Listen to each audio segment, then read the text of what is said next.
Good afternoon. This is the House Appropriations Committee. It's Tuesday, February 24th, 2026, just after 2 o'clock. And we are now going to hear some more testimony from the Agency of Education, mostly to do with education transformation. And we given $4 million last year, and there were a bunch of other questions as well, which you have been kind enough to answer and come talk to us about today. And as I mentioned offline, we'll probably have other questions because that's what happens here. So, thank you. All right. Thank you for having us. For the record, Jill Briggs-Campbell, Deputy Secretary of Education and Chief of Operations. Sean Kuzno, Deputy CFO. All right. So how we thought we might tackle this is to just sort of go through the questions that we received. And again, please feel free to ask other questions. So we received these questions. They're mainly around the Act 73 appropriations, and there were some other kind of questions in there that we're happy to address. So we figured we'd just tackle them one by one. So the first question is, would you, and we just put the text of the question in, would you share a breakout of how the appropriations from Act 73 have been spent or obligated thus far? And so just a reminder, going back, we do have a handy table that sort of shows you each section of Act 73 where there's an appropriation. The Agency of Education had actually made the request for $4 million. As you can see, that $4 million did not all go to the Agency of Education. So it ended up being split across a bunch of different state entities. Sean had actually done some outreach to some of these, Secretary of State, Ledge Council. As of the time that we sent this over, we didn't have responses from everybody, but he does have some verbal updates to provide because we got some updates. So looking through this, you can see that Section 4H, Ledge Council had an appropriation of $200,000. The specific use there was to support the establishment of voting wards that would be aligned to any transformation and kind of education governance. They responded back saying that they won't plan to spend this until new districts are established, so sort of an order of operations. And with that also was a per diem for the voting wards working group. So why was 2,000 going to our legislative council? Were they going to have to hire somebody to work on this? You have no idea. We don't. Yeah. I mean, I think that was the idea, is that they would be maybe contracting for services to help draw those lines. Okay. For under 4G to the Secretary of State was 15,000. Oh, I already mentioned that. Okay. Under Section 3I1, this was really to support the redistricting task force. So you'll see there's a whole set of appropriations there. So administrative support for the task force went to Agency of Administration and at $50,000, $100,000 to ADS for technical support. And what ADS did was, building that district builder map. If you all had a chance to kind of play in there, so really having this pretty powerful technical resource available. Did that get spent? The $100,000, they've spent almost $19,000 with a little more obligated, so there's still a decent balance there. And there's a particular staff member over at ADS, John Adams, who's done a really fantastic job. So you hadn't heard back, and that's why these are blank? Yeah. Okay. And then also to Agency of Administration was $10,000 for per diem for the non-legislative task force members. And then another $10,000 that went to the General Assembly for per diem for legislative task force members. Yeah, I heard back from JFO that the General Assembly money has been spent. Okay. Yeah. So that's sort of what I would call other uses. There is then a whole section on the Agency of Education, and then just signaling there was also $400,000 if you go down to the last line of the table that went to the Joint Fiscal Office. That was for contracted services to make recommendations for the final foundation formula, base and weights. They have executed that contract with AIR. That work is underway. We're sending them lots of data, even as we speak.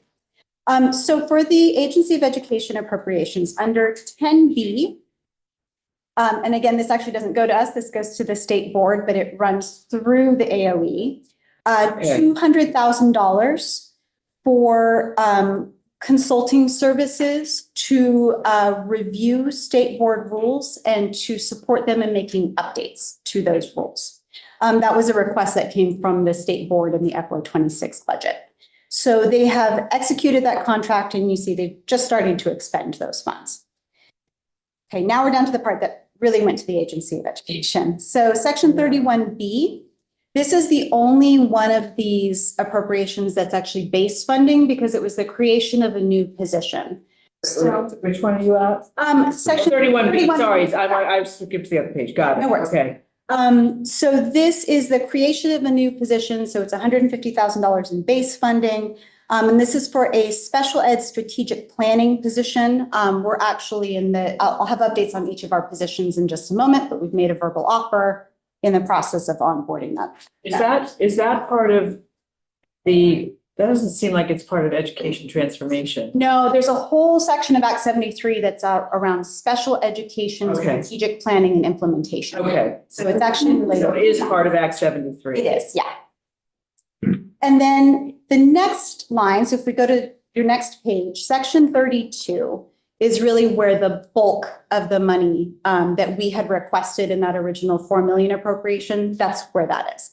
So this is Section 32. It's a one-time appropriation of approximately $2.8 million. This includes a whole host of things in it. So the first is that it includes the 5 limited service positions with funding for 8 months. And I'll talk more about that. So just hold any questions you have there. I'll be giving an update on that. It also includes all of the sort of consulting services that we had identified in our FY26 budget. And I'll break down for you in this upcoming section all of the ways that we're using these funds and planning to use these funds. So I would sort of say, Okay. yeah, I would say this is actually the area. It's about $2.8 million is what was appropriated to the Agency of Education to support education transformation is sort of the key takeaway there. So if we go on to the next section, this is where I have all the additional detail on that 2.8 million. We did link in what we sent over our original FY26 budget memo, where we really describe at a high level all the ways that we are intending to use these funds to support education transformation, funding, governance, and education quality. And so you can get sort of I brought some of that language over as kind of a reminder. One key takeaway here is the intention has always been that these are multi-year efforts, right? Multi-year strategies, because we're looking at a multi-year transformation. So never an intention to obligate and expend all these funds in fiscal year 26. That would have been fairly irresponsible of us. We are in a really deliberate kind of phased approach to the work. And it's really important that we aligned this work to make sure that we were maximizing resources with the completion of a major agency reorganization, which began last summer, and we completed, we're kind of in the final stages of tweaking, but we really completed September, October, and the development of our strategic plan. And why that's important is we want to make sure that we're really getting value out of every single penny. And you're going to hear me talk about maximizing our limited resources a lot during testimony today. We're looking at braiding funds wherever we can bring in federal dollars to support these activities, general fund, carry forward from the previous year. Sean and I work pretty diligently right now to find every penny we can in our budget to support this major work that we're doing. So if we look at the contracts that we've executed to date, so you can see Act 73 item 1. The first is a special education funding report. In Act 73, as we go on to page 4, the Agency of Education was directed to identify the conditions and considerations for the delivery of special education in preparation for a proposed change to a weight for special education. So let me back up. So we were expecting to change the weights for special ed? You did. Act 73 actually has a weighted formula. And just as a reminder, when the administration put forward our proposal for education transformation. We very deliberately did not choose to do that because we recognize that there's actually a significant amount of improvement and change in the delivery of special education that needs to happen before we actually start to change the funding. So the weights are in there, and so there is direction for us to basically lay out what are the considerations and conditions that need to prepare the system for that change. So that contract has been executed, work is underway. We'll actually be finalizing that analysis, and we will send it to JFO and AIR as part of their larger work around the foundation formula. So it's sort of supplementing that. With that is item 2 here. And item 2 is another contract that we've executed and work is underway. And this is really capacity building, training, and consulting around the implementation of Act 173. So 173 is really the blueprint that you all passed in 2018, right? That was really intended to improve the delivery of special education, generally high quality instruction in the classroom, and differentiated support. We've done a lot of reporting on this, so I would direct folks to our current state of special education report and our special education strategic plan. In effect, the state, meaning collectively the education system, did not effectively implement 173. The work really wasn't done for a variety of reasons that we've really diagnosed. So what we're doing is we're really putting some resources into doing this work. We've brought on New Solutions K-12. And the reason that we really selected them in the bidding process is that they were able to actually take our Act 173. They went to Louisiana and they actually helped Louisiana implement what is in essence our 173. And Louisiana has seen generational gains in special education outcomes. So they've got a real track record. They've worked in Vermont for over a decade, and we're really excited to get this work done. So these two pieces really go together. So what are the conditions for the delivery of special education in Vermont is sort of contract number 1 and preparing for that transition and funding. I want to remind folks, we haven't even fully completed the funding transition that was in 173, and now we're contemplating a new funding system. So it's really important that we get very clear about what those steps are. So that's contracts 1 and 2. Contract 3 is we have contracted with Up for Learning, which is a really wonderful Vermont-based organization that we utilize and a lot of other organizations do. They do fantastic work with elevating student voice.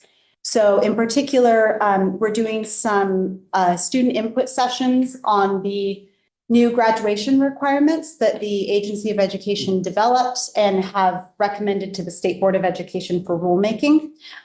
We had student voice involved. I don't want to give the impression that we didn't, but now is a really great moment for us to do some additional targeted sessions with them. So you have proposed graduation requirements? Yes, they've been sent to State Board in December. State Board is now beginning to engage in rulemaking. And we've actually committed to continuing to support them with ongoing stakeholder engagement and refinement because we just have the capacity to do so. When are statewide graduation requirements supposed to be agreed upon, and then when do they go into effect? 2027. So they would So next July. Yeah, they would be in effect. I want to make sure I get this right, but it would be for the graduating class of 2031. They would be the first class to graduate with those requirements. Don't hold me to that 2031, it might be 2030. So that work is underway, doing listening sessions across the state. So those are our executed contracts. We also have a whole series of RFPs in process, some of which are going out within the next week and some will be in the next couple of months. So one of the critical areas that we've identified as really needing improvement and really kind of a revamp and capacity building is around our data reporting to drive data-driven decision-making for all of you, for districts, for families and students, and really improving both the timeliness and the usability of our data. So we have an RFP that's about to go live. That is really, data dashboarding is sort of a shorthand, but think of everything from really, generating timely reports for an analysis for all of the work that you're doing, for the work that we're doing, strategic planning, reporting for districts, particularly if we are having new governance structures set up, really having timely and usable data available will be really important. This will also help the agency in targeting our support.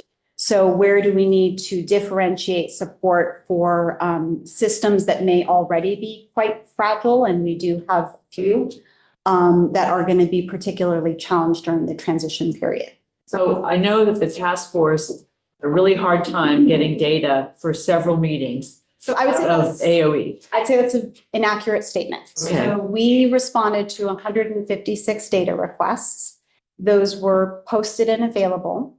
The initial data requests that were sent over, we actually responded to almost immediately, and the information was not shared with the task force. So the data was not shared with the task force. So then what we ended up doing is, in responding to those 156 data requests, there's actually anyone can access it. It's publicly available, a site on it's on the ADS website. So I would say that's an inaccurate narrative that's been put out. Okay, I mean, I was reading articles about the task I'm aware. force and they kept saying Yes, they couldn't just, because they didn't have enough data about schools and I'm things like I'm that. aware of the narrative. I'm just correcting. Yeah, I'm just trying to remember what it, yeah. But I would say that if you go on the agency website, I would say that our data visualization, we don't have a lot of user-friendly data. So we know that this is a real gap for us.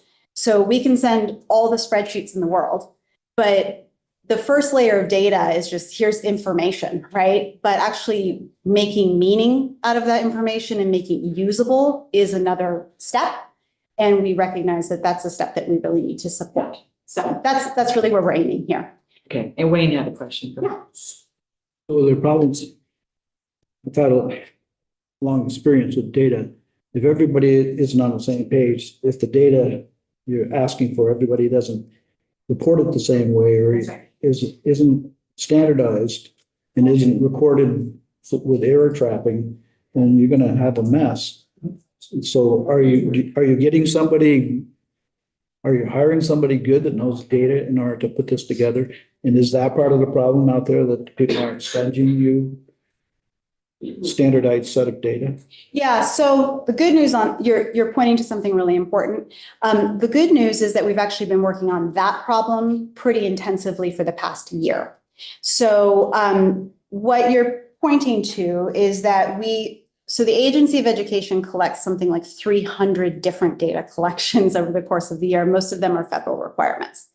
And as we know, the quality of data that you get is entirely based on the quality of data that's coming in. So we have a lot of work that we're doing on what we call data governance and quality. We've already implemented some really critical process improvements. So for example, all of our major data collections now have a requirement. We've identified who are the key folks within every district who touch that data. So the first thing we do is some pretty intensive training, and we're actually continuing to ramp that up, right? So everyone who touches poverty data in all of its various forms needs to understand, what needs to be input, how it's used, who on their team it needs to go to, right? So I love to give the example of, we recently had a district who had a person on their staff who had a stack of household income forms, paper forms, and didn't know that they needed to go to the data manager to be input. And so they were short all that poverty data, right? So those are some of the processes that we're working on. And then once they submit data, we've established now it's a validation, a review, and a certification and sign off by business managers, data managers, and ultimately superintendents. The intention there is to improve the quality of what's coming in. it also improves our timeliness, right? Because then we're not going through 3 months of back and forth of, oops, we're missing 10 kids there, right? So definitely agree with you. We're underway with that and have been for quite some time. And we're actually beginning to see improvements there.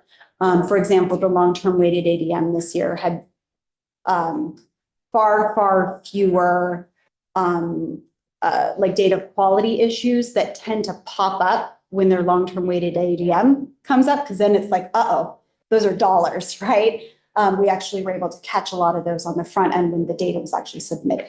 So you're absolutely right. That's really critical, and we're doing some internal work there, and then work to support the field. So if we could go back for a second to the first one, the special ed funding report. Yeah. I haven't memorized all of the 147-page bill of Act 73, but in section 3, does it actually say in there that there needs to be a special education funding report? It does. Yes, so it actually directs us in, the strategic plan has many pages of things that we were required to put into it. Okay. And one of those is in essence, the considerations for delivery of special education and preparation for a proposed weighted funding formula. So there is language in section 3 that directs us to do that. And we identified in our strategic plan how we were going to meet that requirement.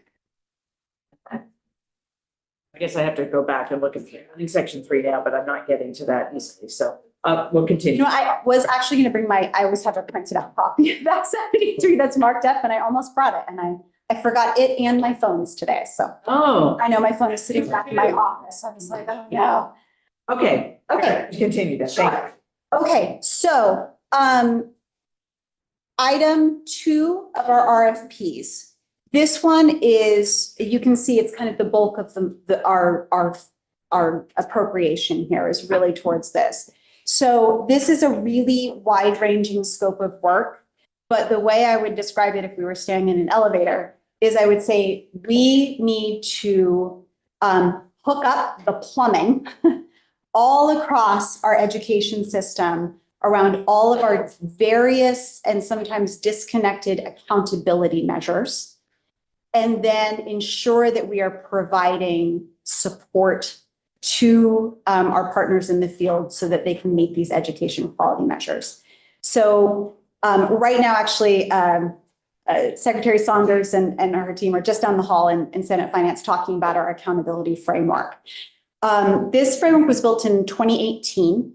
And in addition to what you all may have read about last week that came out, which is our annual snapshot, which is like our performance report, right? So in addition to that, there's a whole other set of federal requirements and state requirements around education quality standards. Those are inputs.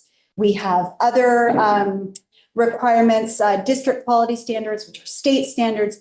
We've built up this kind of mountain of different measures, but they're not hooked up. The plumbing isn't hooked up, right? And so the experience for school districts can often be these sort of disparate measures that are coming in, and we haven't then aligned them to very clear priorities, right? This is what we're measuring. These are the gaps that we're seeing in our student outcomes. We are all going to row in the same direction on these major things. So it's really setting up a shared accountability framework, really agreed upon measures that we build with our partners in the field.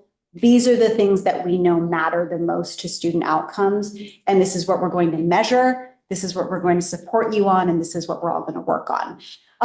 This is not really redoing an entire accountability and support framework. Is where you really want to bring in some national experts because it has federal implications, state regulatory implications, district operation implications.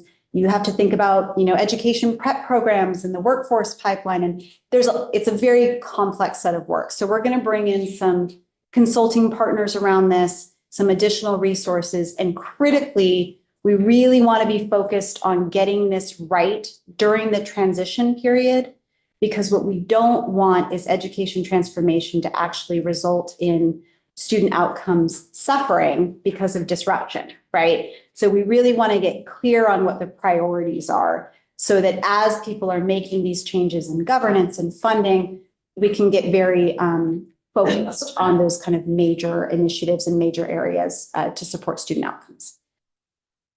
Question. Yeah, I want to go back. I think you're on number 2 right now. Yes, on RFP2, yeah. Yeah, I want to go back to data dashboard.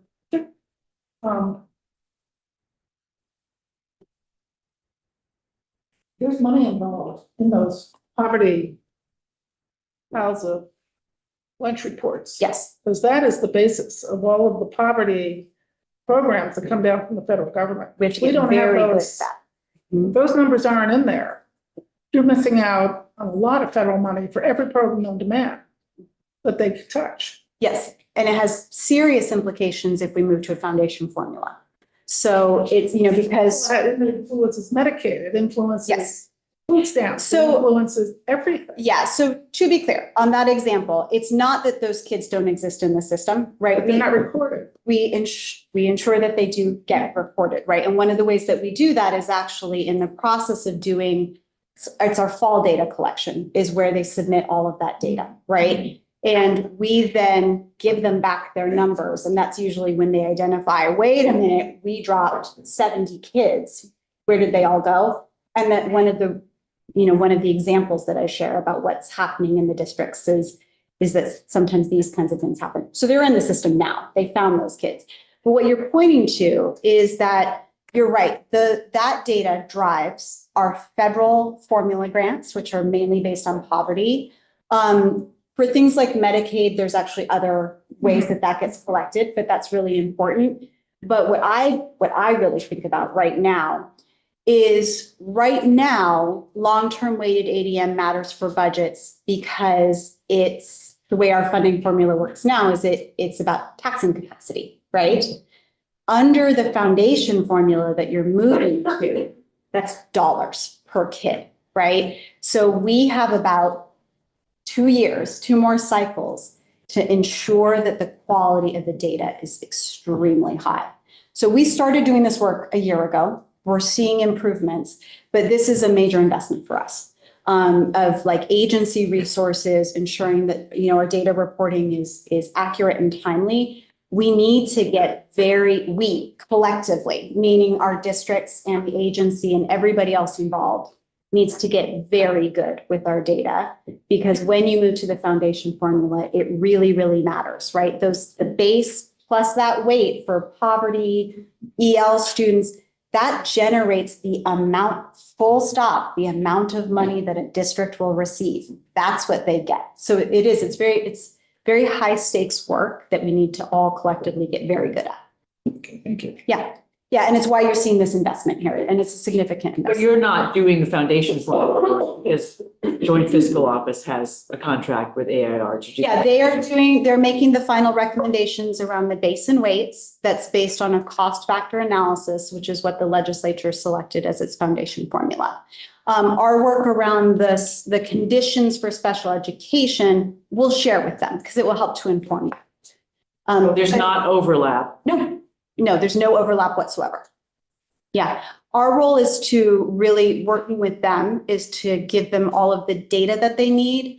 And then we did, this was all behind the scenes work, but last year in the legislative session, Joint Fiscal Office and Agency of Education worked very, very closely together, a lot of times until 11 o'clock at night, tying out every dollar in the system. Because as you're moving from our current funding system to the new one, it's not an apples to apples walk.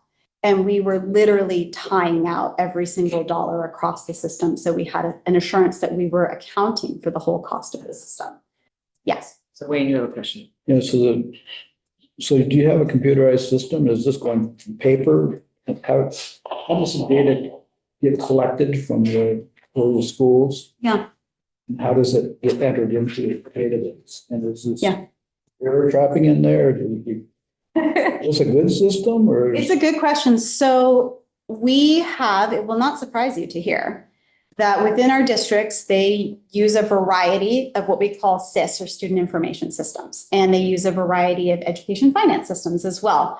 The agency actually released a report. You all directed us to make some recommendations around statewide student information and finance systems. We worked with the field to generate some recommendations and considerations.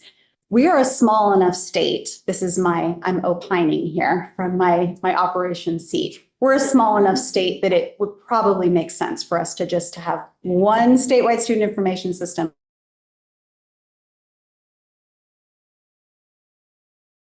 Point of variability that you're pointing to is that a lot of this data is actually, it happens at the school level, right? When you walk into the school and you talk to like the executive admin, I mean, they are oftentimes the registrar as well, right? In some of our really small districts, the superintendent is the data manager, right? And the executive admin is the registrar, and that, people wear a lot of hats.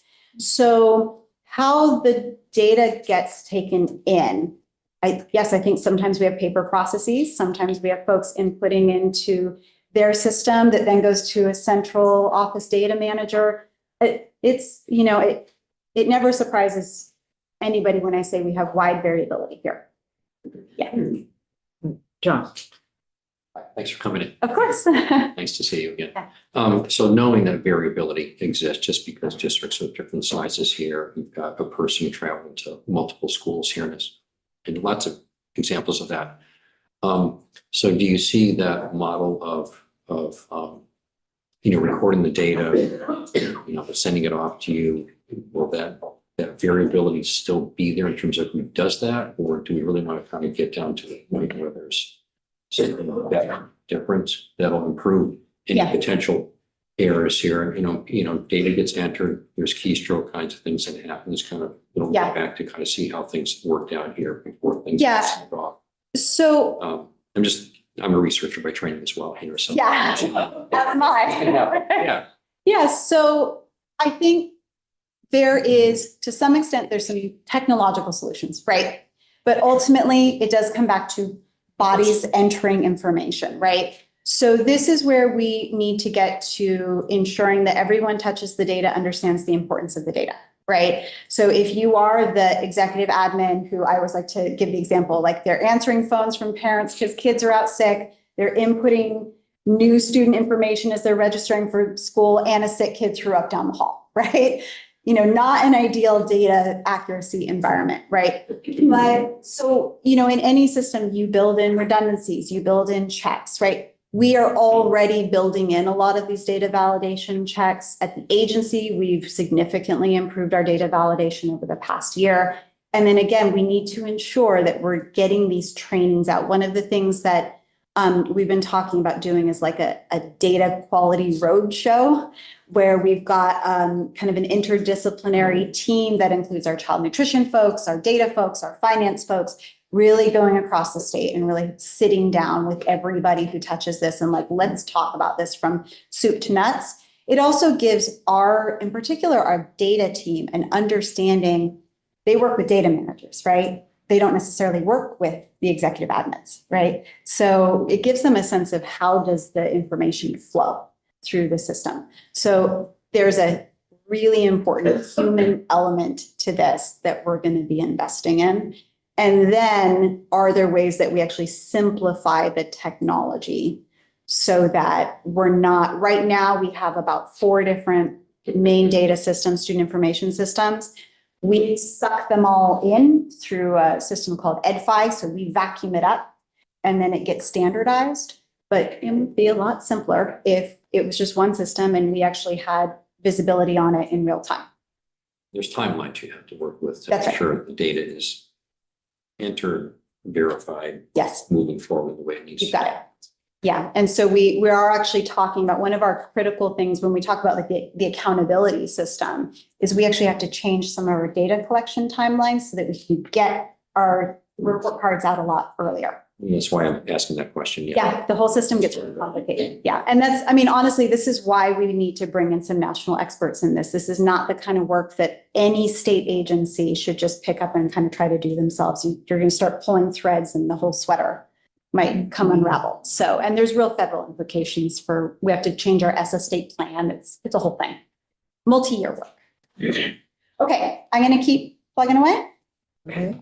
All right, so item 3 in our RFP is something, and again, we were deliberate in our staging here, right? It wouldn't make sense to like sign a contract for school board governance when we didn't yet know sort of the landscape of potential new districts. But we do have an RFP under development. This is really important work, which is to support both in the transition period, both our existing school boards as they're like closing out and sort of putting down the work of their former districts, and then the new school boards, and really helping with our school boards to become the most effective partners that they can. And we'll actually have another report coming out in the next couple of weeks, but I'll preview for you. It's our sort of beta test of our district quality standards. That includes school board governance standards.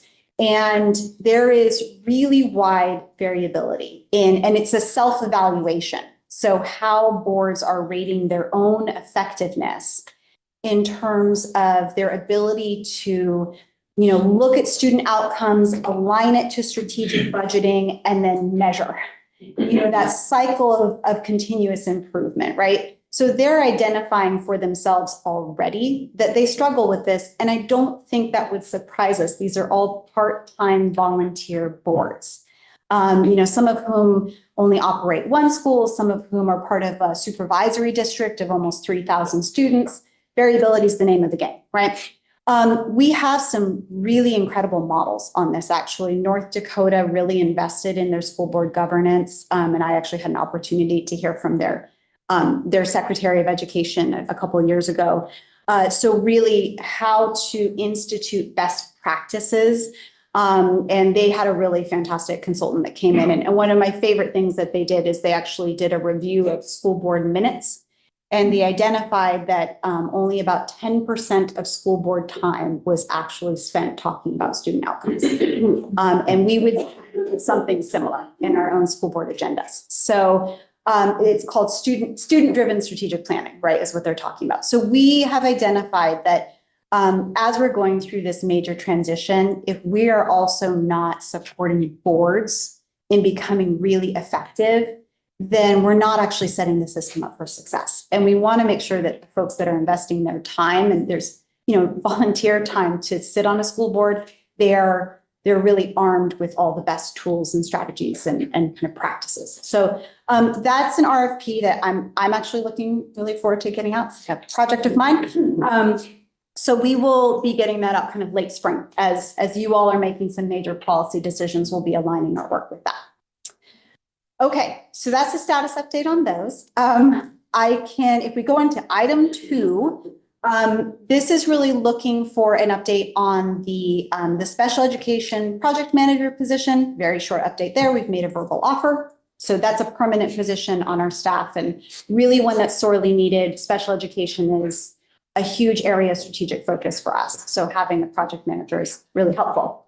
The 5 limited service positions are a different story.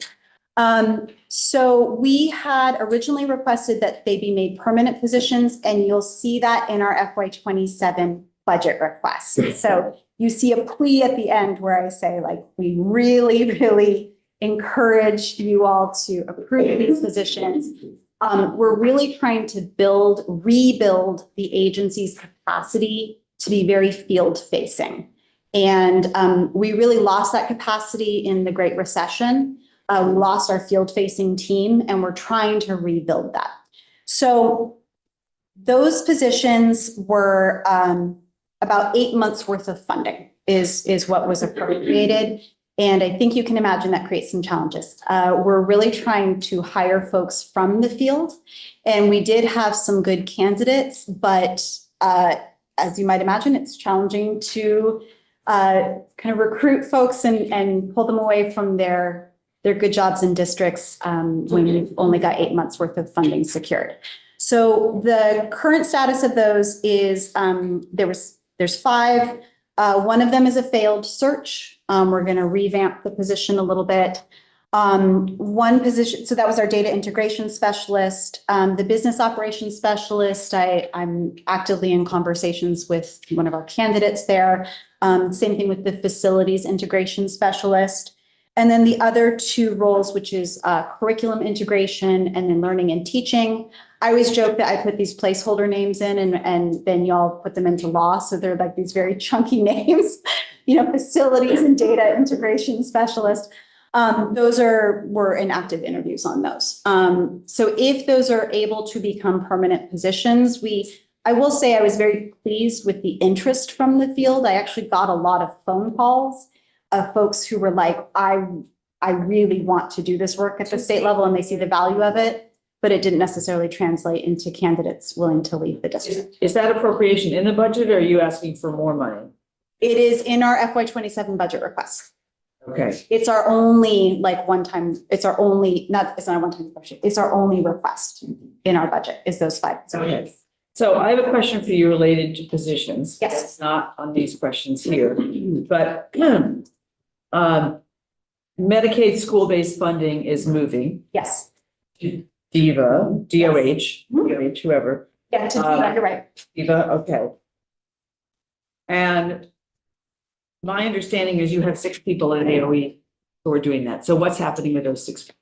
Yeah, so at least for the first almost through the end of the calendar year, we're actually going to be running duplicate system. I thought they were already doing it now in DIVA. Aren't they already No. doing this now? They're No, not doing any Medicaid stuff, your school stuff right now? no, they have one program through VDH, which is the MAC program that's for school nurses.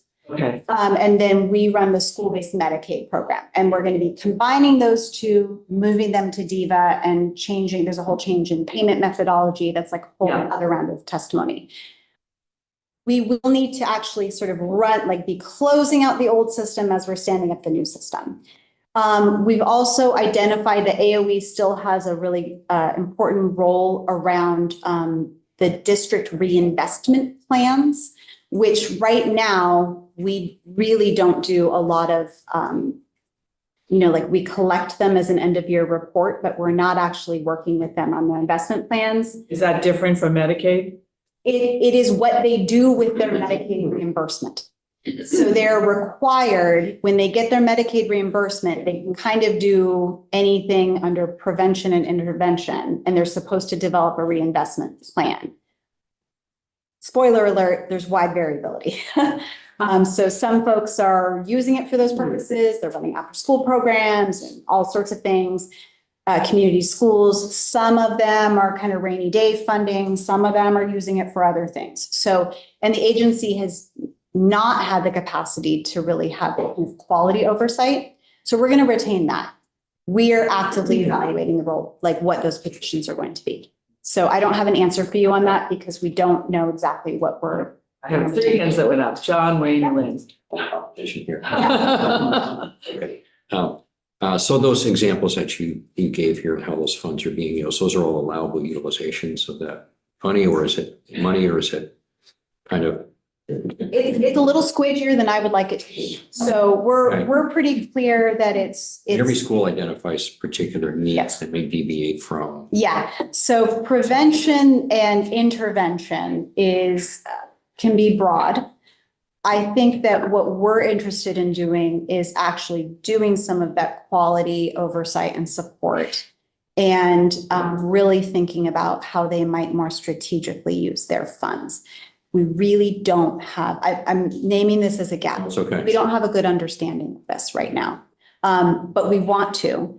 And one of our real goals here is to be better able to support districts in their strategic use of all of these different funding sources to support what they identify as their major needs. We hear all the time about, the need for investment in mental health and how do you run a community school. You don't want community schools to rely on grants, right? That's not the way to operate a community school. You need a dedicated way to operate. So I think we have a real opportunity to use these funds. It's not a huge amount, but it's an impactful amount. And we are not doing that effectively now. And what is that amount? Sean, Doesn't have to be exact. help. The I feel amount, like If you it's don't know, it's okay. that we sent to the schools for the Medicaid reimbursement. Oh, that's transferring over to it's over 17 million. No, Over 70 million. Plus, right now, there's about 12 million that goes back into the ed fund as well. So So, they get 50% of it and 20% goes to the ed fund and you keep 30. Yep. Right? and we also at the state level are evaluating how we're using these funds to support prevention and intervention as well. So, Just asking the questions about, the variability of programs, because it's going to be different here depending on the group of students. And Yes. what they are and all those kinds of good things and what's available. Yeah. Here is just, we start taking a look at, we look at performance indicators and lots of things that Yeah. we're trying to get down to the bottom of so we can, justify, funding all kinds of things here for sure. Yeah. And on your end here, just, what are the goals and objectives of programs generally? So here, but there's going to be some pretty specific parts of that too. And it adds up to quality piece. it does. And you're pointing to exactly why we are making this move to move the administration of the program over to DIVA, where they actually already have capacity and expertise. And then what does the Agency of Education retain? We retain the quality, the intervention, prevention, and supporting students, right? So it's actually realigning expertise and capacity in a way that makes sense when you sort of step back from it, like, oh, how did we get here? And so we're realigning that. So we're in the active process of evaluating it. I don't have a final answer for you today, but at What least did you put in the budget for the 6 positions? For the whole year or part of the year? I think we put it in for the whole year. Yep. Yeah, Okay. yeah, to ensure that, we were, should anything need to be delayed, we actually had all the positions in place. Me and then Lynn. My question is the same, John, we answered it. My concern, of course, is appropriate use of funds and the risk that we might entail if something's not quite right. Clawbacks. Lynn?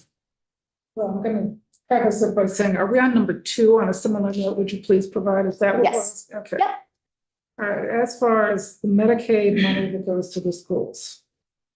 My most recent experience on the school board was that the superintendent, when questioned about this, pointed out that they never knew how much they were going to get. It came in at the end. Yeah. And they kind of just took it and put it someplace that they thought they needed it. That's right. And I suspect every superintendent does the same thing, and that's why there's variability. I don't know how much accountability there is with that. Prevention and intervention may be very broad, and this is now. It's very broad. But if that's how it's being done, and these are people who don't have any experience really with Medicaid or healthcare or anything like that, this needs to be changed. Yes, that's right. So, I mean, it's like we take the money and we just throw it out there. Mhm. Yeah, and it's a reimbursement for services, which is why they receive it on the back end. But you're right, now they're supposed to have a plan for how they intend to reinvest, and that's exactly what I'm saying is the agency historically, because we've been administering the program, have not had the capacity to actually review, evaluate, and provide support and oversight around plans. But to your point, when you don't know and how much money you're going to get is contingent on what services the students receive, which is contingent on what services they need, right? So we do need to support our districts in, do you want to fund positions year after year with these funds? I don't know if there's wide variability, but you have trend lines as well, right? So I think that we actually have, you're right, it needs to change. That's exactly what we're doing with this shift. And I think that we have some real clear understanding of the ways that it needs to change, and they're exactly in alignment with what you're talking about. So I think it would actually be great if we have an opportunity maybe to come back around and provide an update on where we're at, either at the end of this session or like first thing next session. Well, what will DIVA do with it that will be better?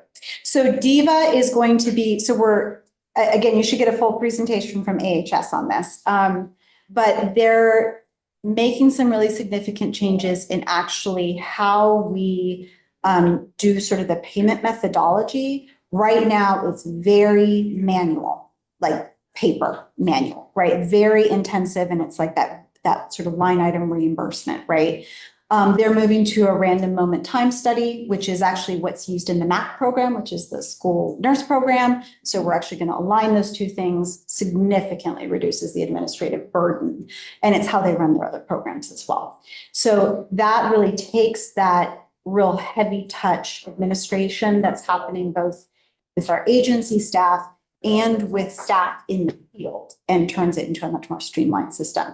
But I really do encourage you to have AHS come in. They're going to be the experts on that. I'm like getting out over my skis a little bit on it. I know just enough to be dangerous, I think. Okay, Dave? I was with the Agency of Human Services when then Commissioner Ronnie Chalani designed this. In a way, this is very exciting to be able to invest 17 million into, however defined, prevention and intervention is a big deal. It is. And good things can come from this and will, I'm sure. Yeah, I think it's absolutely the right move at the right time. And we Yeah. need to think about, we oftentimes, when we're talking about education funding, we're talking about what else are we funding with the ed fund, right? So those wraparound supports, this is actually a way that we can think about being more strategic about those supports. Okay, Okay. keep going. All right, I'm going to keep going. So, item 3, I actually addressed. This is that RFP. This is just a little bit more explanatory language. So, to your point, this is not duplicative of the JFO contract around the foundation base and weights. This is something that was sort of directed in the strategic plan section of Act 73, the special ed strategic plan. And I just kind of offer a description there. So that work is underway. All right. Oh, I get to shift. Sean, you get to answer I a get number question. 4. Good for you. You get number 4, Sean. So the 1,083,000 that you're seeing in contracts, increase in contracts on the special ed formula grant on the ups and downs. So that's coming from 2 programs within that appropriation, the best program and the Act 230. They're kind of related anyways. Those have $1 million each, and they continue to have $1 million each in next year's budget. We're just showing that we're spending some of that money on contracts versus grants, and the reduction in grants you didn't see on the ups and downs due to the other programs in that appropriation going up. So who's getting the contracts and for what? So in the past, it's largely, we have kind of 2 main contracts. One is the Pyramid contract. The company is called Pyramid, which always makes it sound like a pyramid scheme or something like that, but it's not. And they actually do a really critical data collection for us in the pre-K early childhood space around like behaviors and a bunch of other small items that you need there. The main part of the contract traditionally has been with University of Vermont, and they do positive behavior intervention service training or system training and the BEST Act 230 conference. We are going to be realigning our use of these funds, really to support what I would call strong foundations in school climate under our Safe and Healthy Schools division. So what we have heard loud and clear from the field is an increasing frequency, extremity, and a younger age of students with concerning classroom behaviors. It's created a lot of challenges for our classroom teachers. And what we've identified is that typically one of the ways that schools try to solve this problem is to add more bodies, more adults into the building. Like we've seen a really strong increase in like behavior interventionists. What we are hearing is that our classroom teachers need support and training. So everything from hazing, harassment, and bullying prevention, classroom management strategies,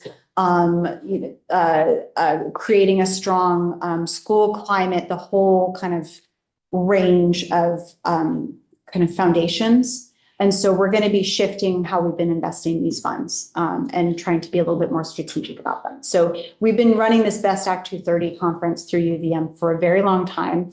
I think they'll continue to run it, but we're going to be using the funds in a more targeted way that's in alignment with our strategic plan and meeting the need of the field. So rather than a grant contract, there's just, it washes out. Okay. Okay. Item 5, thank you for the question. I love that you're asking if we need resources for chronic absenteeism. We have a presentation that we didn't really go over when you all were here, but it was in our testimony and it's on our webpage under Secretary Saunders' name. Yeah.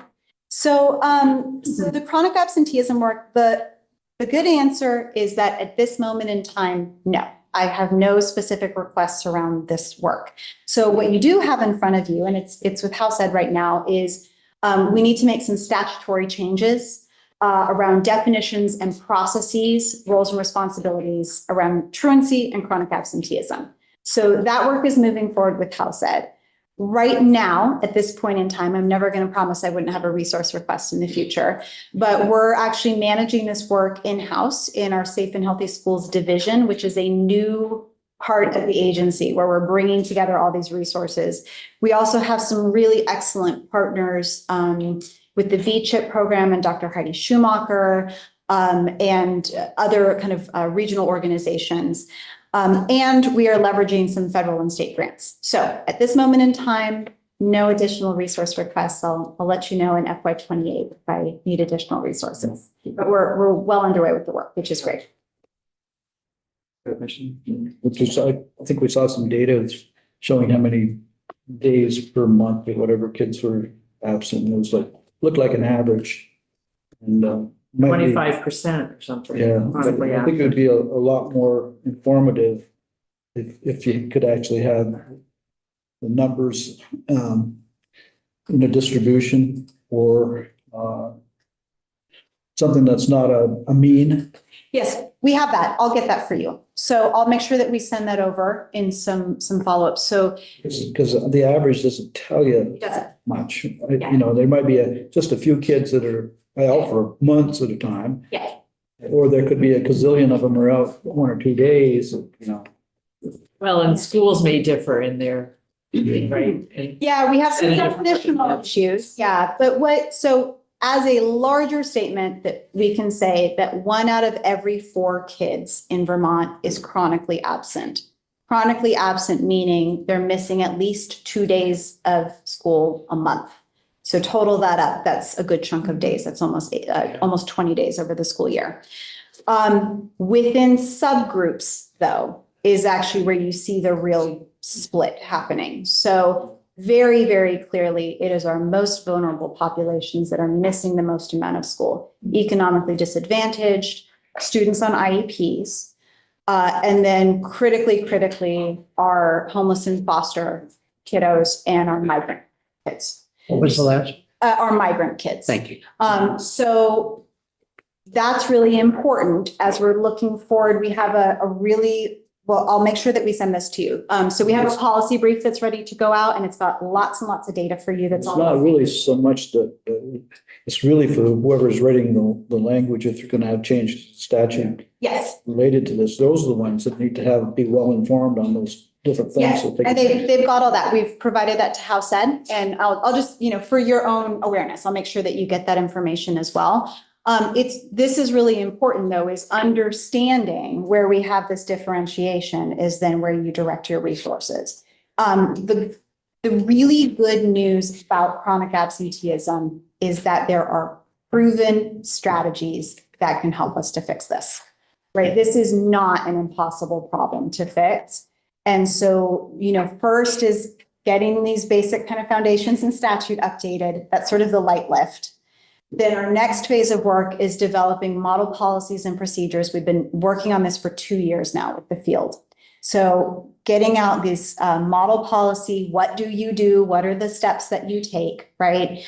And then the next phase, and we're gonna, we can walk and chew gum, we can do all this at the same time, is really identifying, we have some bright spots already in Vermont. We have some really bright spots nationally where we can tackle this. There's proven strategies. We don't have to kind of reinvent the wheel with this. So this is actually, I have a great deal of optimism on this. I think that we can crack this problem. Yeah, we had a meeting a week ago with our superintendents and principals and a couple of people.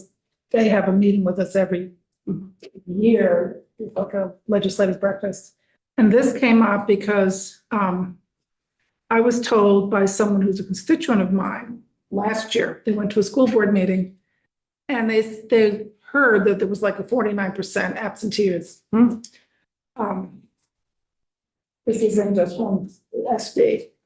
The issue is that they defined that absenteeism is different than chronic absenteeism, and then they defined the differences, and there are very clear distinctions. Yeah, and then truancy has a different definition. Yes, Yeah. and they also talked about the fact that they have brought it down to 25%, 22%, or 22%. They consider that a success. Now, they also, and I think that's pretty bad, but they said that nobody really has a thing about missing school anymore. That's true. It's just, you just do it. Yeah. And COVID really didn't help, certainly hurt it. But the other thing is they're working with families.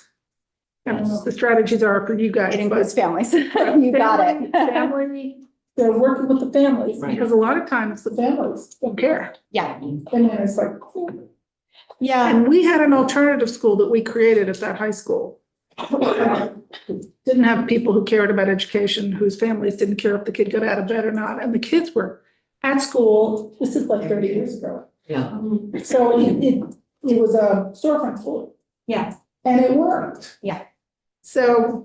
Yeah. So, chronic absenteeism. So in COVID, we saw a huge spike.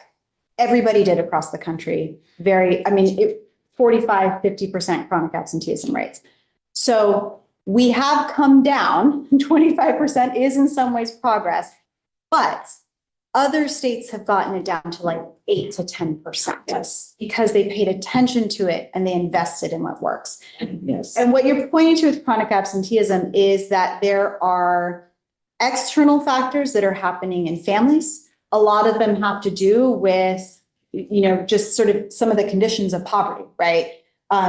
Older kids needing to work, transportation issues, parents with mental health, like those things, right? There is a piece of this though, which is about for students really keeping them engaged in the value of education. So there's also that value proposition that I don't think, we all went to school because you went to school, right? Like that wasn't a question. And there has been a cultural shift around like, what is the value proposition of school? What is it worth to me? That's something that we've got to show. And then we also, I'm a former teacher, right? I'm a very strong proponent of like, you set clear standards and expectations, you support kids to reach those standards, and then you measure, right? And we've gotten away from that a little bit. So there is part of our strategy is this is not something that schools can solve themselves. We have to reach families. We have to reach communities. We all need to be part of this. So we do have a larger strategy as well. And, things like our healthcare community as well also plays a really big role. So you're pointing to all the complexities, definitely. Yeah.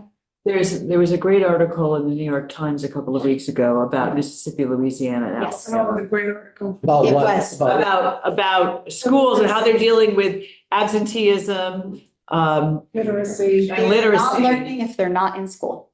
But they really are focused on the child. Yeah. It's like, one of the sentences that stuck out to me was that they are really thinking of the kid. So they're not focused on, do we teach to the test? Do we do all that? They're really trying to get that child to be there. And in one of the states, your kid's gone for 3 days and then the parents get a note, and at 5 times they've been absent, they have a meeting with the parents, and then at 7 times, they're like threatened with jail or something, which doesn't happen, but it's, it's like, we're serious about this. We're interested in steps 1 and 2. I think step 3 is. Right, I mean, that was a bit more. On the other hand, now they're down to like 8%. They are. Yeah, but they also have the literacy and they actually started Yes. teaching them what they call Yes. science-based reading. The phonics. How to spell. Yeah, you can't, in Mississippi or one of them, if you Yeah. can't pass the test in 3rd grade, Right. you get back and you start over. That's Yeah, right. it's- So it's called the Mississippi Miracle for a reason. Louisiana. And they are, It was. Louisiana and Alabama Was. is doing it with numeracy, and it's Whatever rated for. it's really important. I mean, they were very, when we think about the resources that go to the system, these are systems that pay significantly less per student, right? These are systems with way higher poverty, right, and intergenerational poverty. They were very clear-eyed about what the challenges were, and they kind of went all in. It is called the Mississippi. Well, it wasn't just Mississippi, that's the thing. It's Alabama Mississippi, and Louisiana, Alabama. also Yeah. did it too. Tom, go ahead. It all sounds great, Mississippi Miracle, I mean, and I'm not gonna say that the information I've read is credible either. But those same folks were tested for math and stayed down at the 48 level, so there's just a lot of different things going on. Alabama's not in that situation though. Alabama has actually gone all in on numeracy. Yeah, so you're right. I mean, and Louisiana is where we have generational outcomes in special education. I think the point is they're going all in, right? And they're doing it really comprehensively. And one of the things that they do is they measure, right? And in a wide variety of ways, right? It's never just one test, but they measure and they talk about it. And you're actually gonna, if you're ever interested, our communication and policies director, Torrin Ballard, was in Mississippi for the past 10 years, and he can really speak to his experience there. He was in education policy, and he can share what he observed and how they did it, because we can learn things, right? Vermont is going to have its own special flavor, but we can learn from what other states have done here. Chronic absence is one of those places where we can really learn what other states have done. So I do get a little hyped about chronic absenteeism. I think that we can do this. All right. We need to do a few other things like the literacy, and we've seen this test we're underway with come that. out and they're not where they should be. Yes, we have a long ways to go there, but. I'm gonna switch questions Okay. entirely That was again. all I had there, so. Thank you. We could keep you here for a week and still try to understand all of this, Yeah. but at least we have. I know, I information. think that Appreciate is I'm throwing things at you and like you're just dipping toes for a minute and then popping. We are not the Education Committee or Ways and Means, so we don't have the same level of expertise. I do want to go back to something that you all talked about and proposed in the budget request. And that was, for some reason, you wanted to merge 500 and 500.1. Sean gets to answer that. I'm gonna let Sean off without Yeah. another Yeah. question. Oh. So tell me why that has to have, or you want that, you think that needs to happen? Yeah, I mean, we went through going through the reorder, we went through it earlier this year, and we took that opportunity to look at our internal budget and to see if, when we want to set up the new organization, do we need to separate those two? Wait, which new organization am I missing? Our reorganized AOE. Oh, Yeah. So, typically they were half under the B 500 and half under B 501. Looking back, we couldn't really see a reason why we had it set up that way. I checked with, I think, finance and management to see if they had a reason we were split. And really no one could remember or really knew why. So, internally for accounting, for our purposes, it'll be easier to just have one. We can shift funding as needed depending on outside sources, at the federal level or whatever, any changes, we can adapt it, I guess, so to speak, with one main operations appropriation. So. And I think the other thing is, so under our new organizational structure, previously we sort of had what we often called like program and finance, right? That was sort of how we were split. Our new organizational structure doesn't align that way at all, right? By design. So we have our academics unit under our chief of academics, right? We have curriculum and instruction, education programs, special education. We have operations, which is my house, finance. I have Safe and Healthy Schools, which has a lot of programmatic work, data management, child nutrition, our grants unit, our education approvals unit, a lot of programmatic work. And then we have our third unit, which is strategy and accountability, which includes school improvement, a lot of programmatic work, but it also has assessment, right? So just that split didn't make sense anymore. And we do, as Sean was alluding to, we need the agency to be nimble, given some of the potential uncertainties at the federal level, which we kind of lived through in the past year, a few kind of abrupt decisions that came down. And we weren't as nimble as we'd like to be able to shift money around to like cover positions if all of a sudden federal funding went away. So it's about shifting positions and moving money. Is that why you want to do it, is to combine the two? Well, that's, I think it didn't a make benefit, sense right. anymore, right? There isn't that split anymore. And it also gives us the ability to be nimble. And so what happens if this doesn't happen? Because we have to approve it. And I'm just so, these are the questions that we ask people. What if this program went away? What if this doesn't happen? yeah, I was not expecting you would. We'd have to internally redo our budgets to align it back to the old way. And yeah, and then we'd have more levels of accounting to deal with, but we're used to doing it, but we would appreciate it if you would combine. Well, these are the questions. You're not the only one who's getting asked these questions. So. That's fair. Wait. Are there any pros to the old way? No, I mean, we can still separate things as we need it, even under one appropriation, because There's no big advantages to the old way. no, because, we budget, for you guys under the major debt ID, we call them, but we have minor debt IDs already, and we'll continue to do that, just under the new, Not changing DEP IDs within the agency. well, we are with the reorg, but we still have a number of them, and we go down another level to programs. So we can still track what we want or need to internally, so. For us, and this is part of like my work, is traditionally the way that we budgeted tended to be pretty siloed.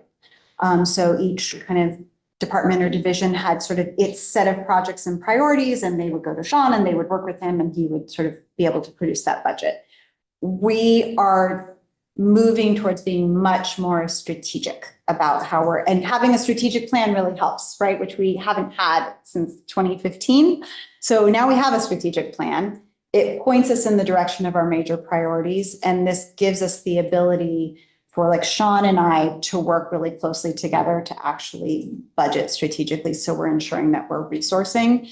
And I really want to assure folks that we are literally scraping every penny out of the budget right now. So, every conference has to be approved by me. Everybody has to come back and say what they learned and share out of the conference. We're really trying to be as tight as we can because we have an extraordinary amount of work, big, important work. You all were just pointing to it, right? Literacy, accountability, chronic absenteeism, numeracy. We have to do this work. And, we run a very small agency. And so we're trying to be as resourceful as we can, scrappy. That leads me to another question. Sorry, I thought you were off the hook. I think you've been an under-resourced agency for a while. You've had a lot of open positions. You also are doing a lot of things with grants or contracts rather, not so much grants, and I'm just wondering if you were staffed appropriately, whether we'd actually need to be paying all this money for contracts. Yeah, I think it's a fair question. So I hear this narrative a lot. I actually don't know that we do more contracts than other agencies. I'd actually like to ask that question. And I don't know whether it matters, but I'm just asking about you guys. But so here's how I approach contracts and consulting contracts, right? We have two flavors of contract. One is the contracts that like run major systems for us, right? Like I think about our annual contract to run our statewide assessment, right? We're always going to have that contract. It's a core kind of major function of the agency. It's not something that you run with staff. So that's one. And those are kind of underlying systems. You see those appropriations every year. The other place that you use contracts is when you're doing one-time work. I mean, every person in our agency has a full-time job, right? So when we are adding new initiatives or doing major change, and we're doing both of those things right now, you're doing one-time work. You need expertise that you would not have in-house. So I gave the example of totally redoing your entire accountability system. We have accountability folks within our agency, and they are going to be supported by national consultants, right? So you bring in one-time expertise, but it's really important that as you're bringing in those consultants, they're not doing the work and flitting away and nobody understands what they did. So you're also utilizing consultants to build capacity.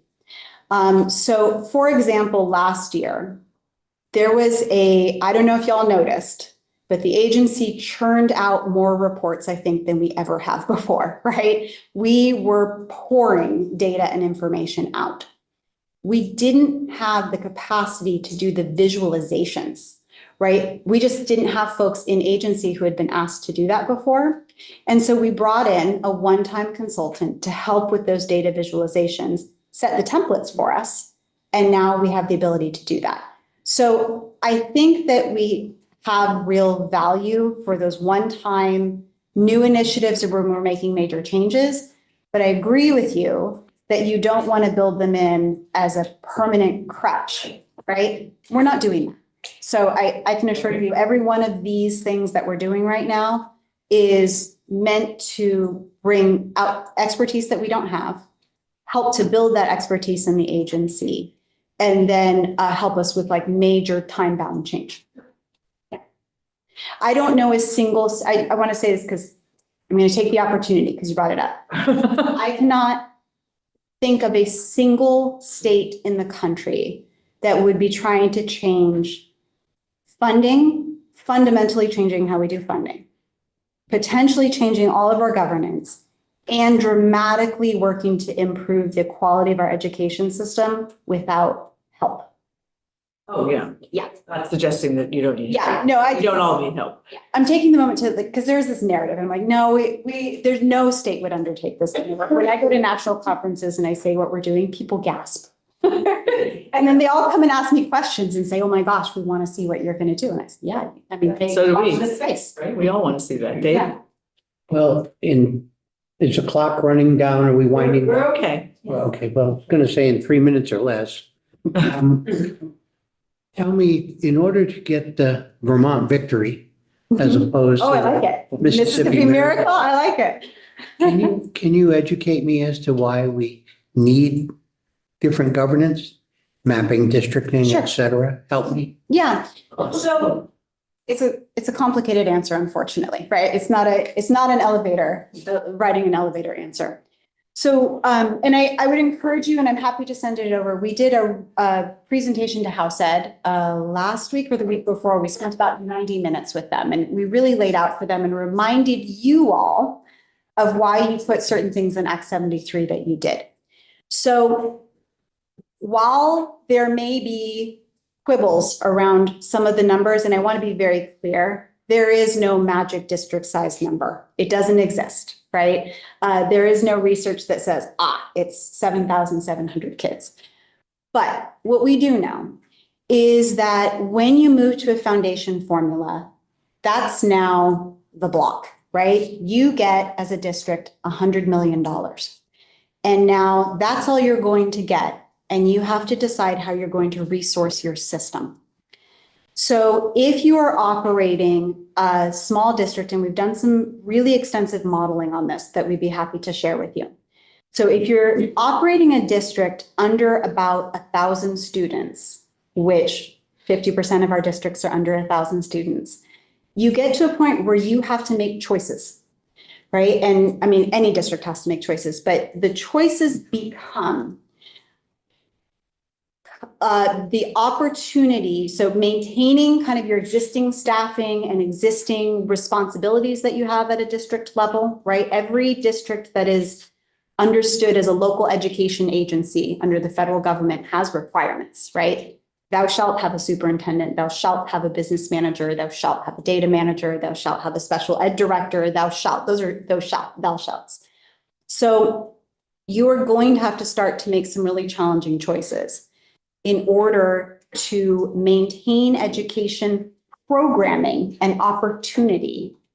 It is helpful if you start to achieve some scale.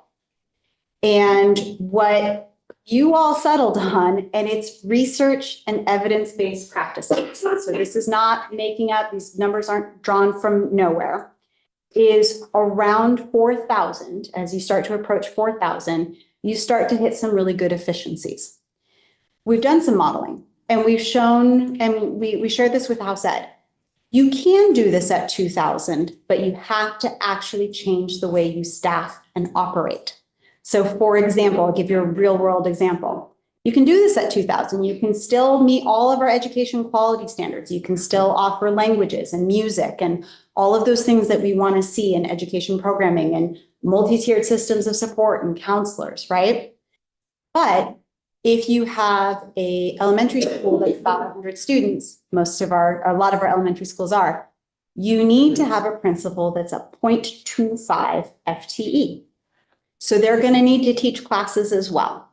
Most of our systems don't operate that way. So we're trying to offer some choices for folks, right? So that's one thing. So basically, when you're in a resource constrained environment of a foundation formula, you're going to have to operate your system. There are some basic standards that you're going to have to meet around education quality and then federal requirements, right? And operational requirements. And that's going to force you into some choices. So that's item one. Item two is when we are looking at making these really big changes to our system, we need to improve literacy. We need to improve math. We have got to improve graduation requirements in college and career readiness. We're not doing our kids well, right? When we have a very small, complex system, one is it creates a lot of variability, right? How do you counter variability? You actually need a lot more state oversight. The Agency of Education is too small to do that. We don't have enough bodies to provide the level of technical support, training, oversight, monitoring that is required if you have a small, complex, highly variable system. So something has to give somewhere, right?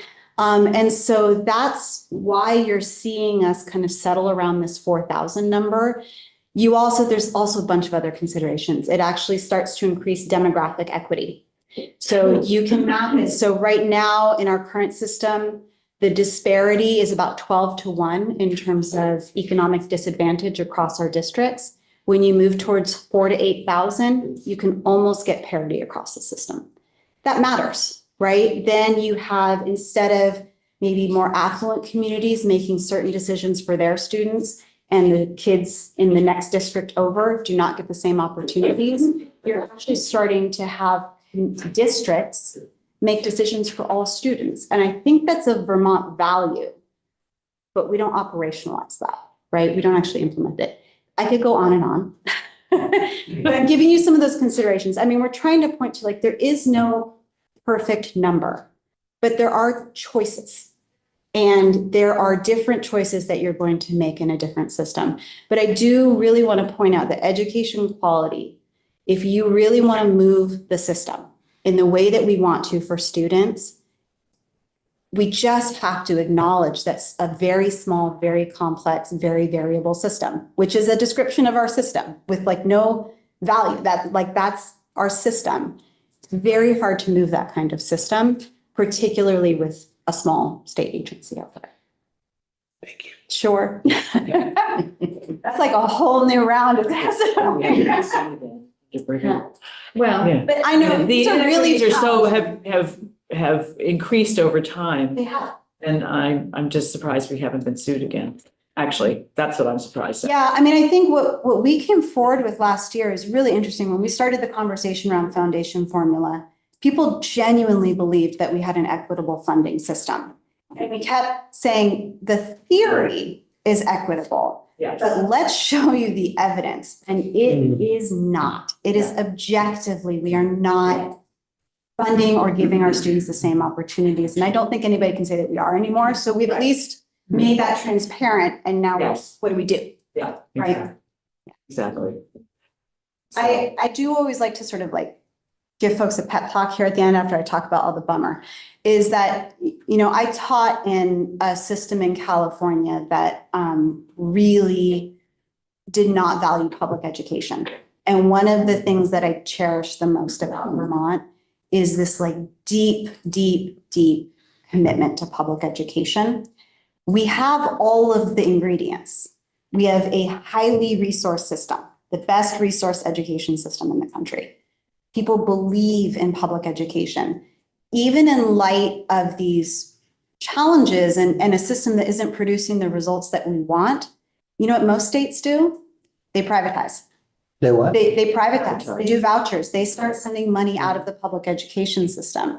What we're talking about in this really challenging work is doubling down on public education, going all in on public education. I think that's really admirable, but we've got to actually like go all the way, right? So that's my pep talk. I always like to give both. It's challenging. It's no fun to do this.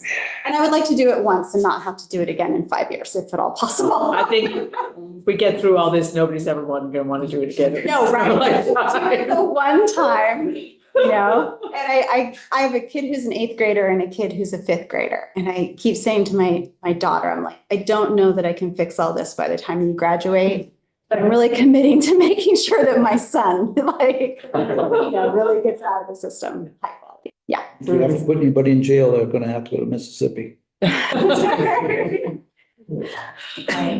All right. Thank you for all the questions. I appreciate it. All right. Well, thank you for your time. We appreciate you coming on semi-short notice. I know you had the questions ahead of time, but we appreciate you coming today. Yeah. And you're taking the time with us. And like I said, we could have you here for a week and ask a lot more questions. And if I had memorized Act 73, I probably would be asking more questions. So we'd still may come back to you, yeah, at least privately, and ask you some questions. We are here.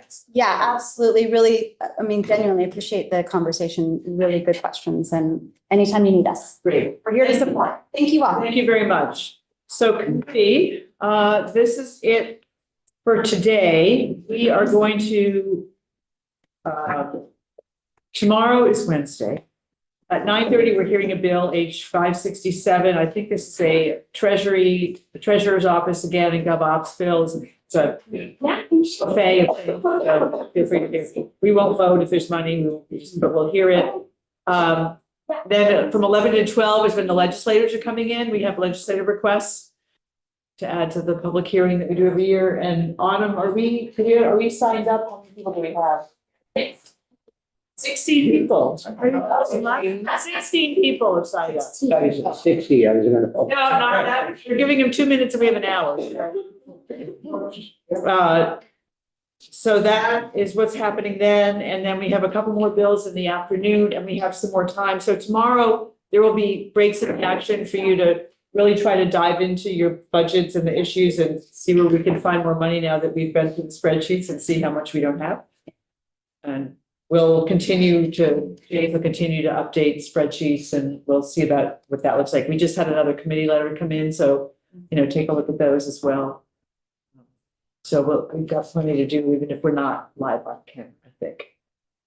So, anything else from anybody at this point? Will that letter show up on Tuesday, or will it be in other documents under something else? Which letter? The committee letter, I'm sorry. The committee letters, Autumn, Judiciary just sent one and she's posted it now if she hasn't. Everything I've received has been posted. Yeah, it's all been posted on it's under that other section, other documents, and then go to FY 27 budget, and then it has committee letters. Thank you. For information for standing committees. Thank you. Yep. So it's all there. And we should be getting the rest between today and tomorrow. Right, I think, yeah. I mean, some of them have talked to me. We know that Human Services has, a lot. But the rest, we're going to get GovOps by the end of the day today, is my understanding. And we just got Judiciary, so we're wrapping Agriculture is supposed to come in today. I can't remember what else. I have notes somewhere in this file. Okay, let's go off live. We'll be live again at 9:30 tomorrow morning.